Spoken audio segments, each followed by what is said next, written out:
Once a year, the Wheeler Centre in Melbourne invites a speaker to mount an argument that challenges popular perceptions. This year, the argument was forcefully delivered by Shen Narayanasamy, the founder of No Business in Abuse, the campaign against investment in companies operating or in any way involved in Australia's detention centres.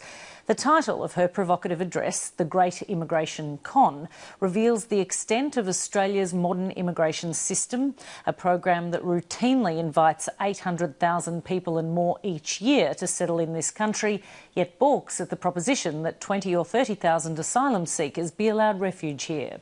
Shen Narayanasamy joined me earlier. Shen Narayanasamy, welcome to Lateline. Thank you, Emma. What is the Great Immigration Con you spoke about tonight? The Great Immigration Con is that alternatives to offshore detention and deterrence already exist. It's called our immigration program. But for 15 years now, our politicians have not wanted to discuss it because to do so would be to come clean with the Australian people about the immense and significant changes to that immigration program. What do you mean? Well, for instance, at the height of boat arrivals in 2013, while 25,000 people arrived by boat, we welcomed on average 2,300 people per day through our arrival terminals in our airports. In total, nearly 1 million people arrived in Australia that year, as they did the year before and as they have in the years after. So when we talk about people arriving by boat, they are a tiny proportion of our overall immigration program, and we can handle them and handle them quite well without abusing them in offshore detention centres. The government would posit in response that those hundreds of thousands of people who are coming through our formal migration system are doing so legally, that is, with either a student visa, a skilled migration visa, or through the family reunion program. Well, actually, let me tell you a story of Ali. Ali is a Syrian man. He's been imprisoned on Manus Island for 3 years now. Now, Ali has family in Australia. His brothers live in Sydney. When war broke out in Syria, he attempted to get here through those formal pathways, through family migration. But the waiting list for family migration is now 25 years. He tried to apply for a skilled migrant place. He's an engineer. But again, his application was flagged because, ironically, he's one of those people coming from a region where he could be asking for asylum. And unfortunately, every other pathway, at every other point, Ali was flagged because he's seeking safety in this country. So what did he do? What would any of us do if we were faced with a situation where bombs are raining down on our house? He took his life in his hands, he paid a people smuggler, and he got on a boat.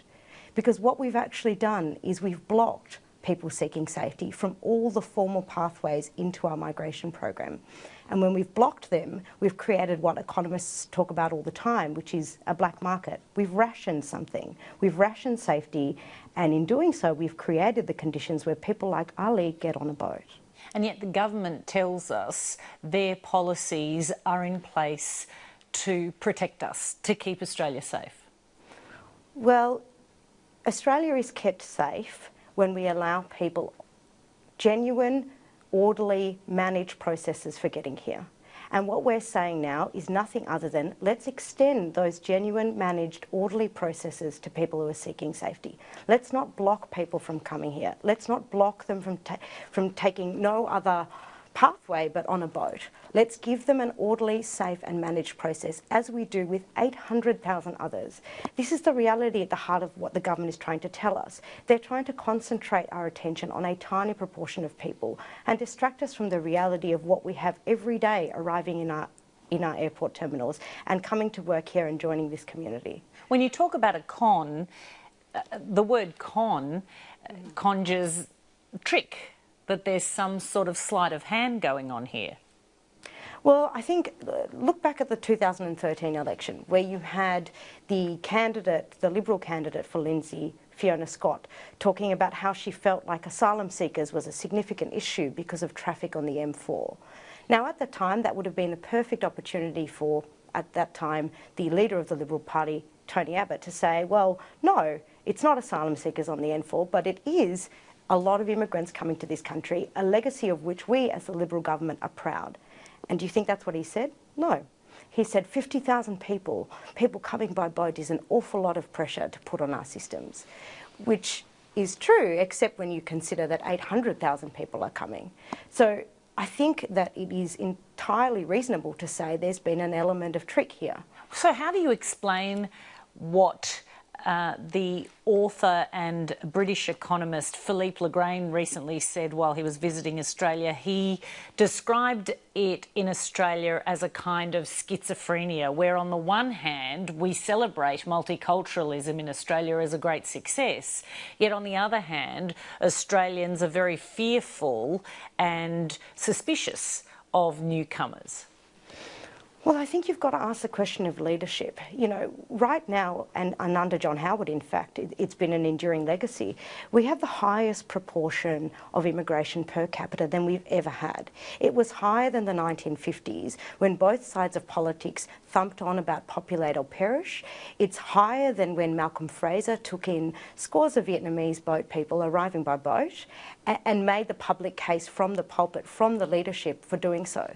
Now, if you create a situation where you try and concentrate the public's attention and you beat up fear about a tiny proportion of people coming by boat, and you don't make the case for immigration, you don't make the case for a diverse nation, you end up in the situation that Philippe Legrain described, which is seemingly inexplicable.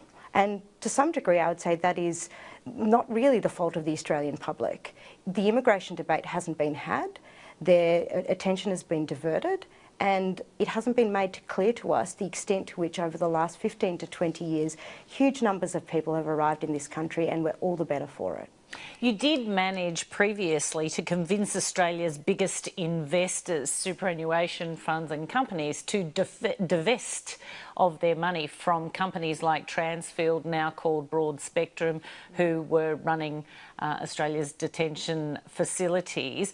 How did you do that? And do you also see a role for yourself in somehow bringing that argument more fully to politicians and changing their view on this? Well, I think this argument largely comes from business, because behind the scenes it has been at the behest of business that our immigration program is the way it is. Now that creates some problems, because what we can have is some issues around equity and working conditions for people who come here. But ultimately, in talking to business, it means that I've had to make a reasoned argument based on facts and evidence.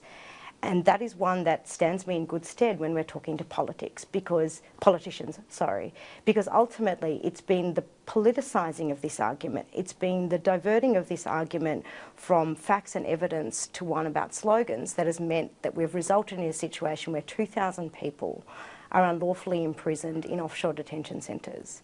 And yet at the last election just some months ago, the Greens, who have a very similar policy to what you're proposing, lost votes, and Pauline Hanson, who, for instance, wants a ban on Muslim immigration, managed to have 600,000 Australians tick her One Nation as their first preference. And I think you've got to ask yourself, if you're lying to the Australian public, if you're not making the case for a diverse Australia, for a large Australia, for an immigrant population that's coming in every day through our airports, is it any surprise that somebody like Pauline Hanson can get away with the kinds of things she says to a population and win votes? It's no surprise at all. Shen Narayamasamy, we've run out of time. Thank you. No worries.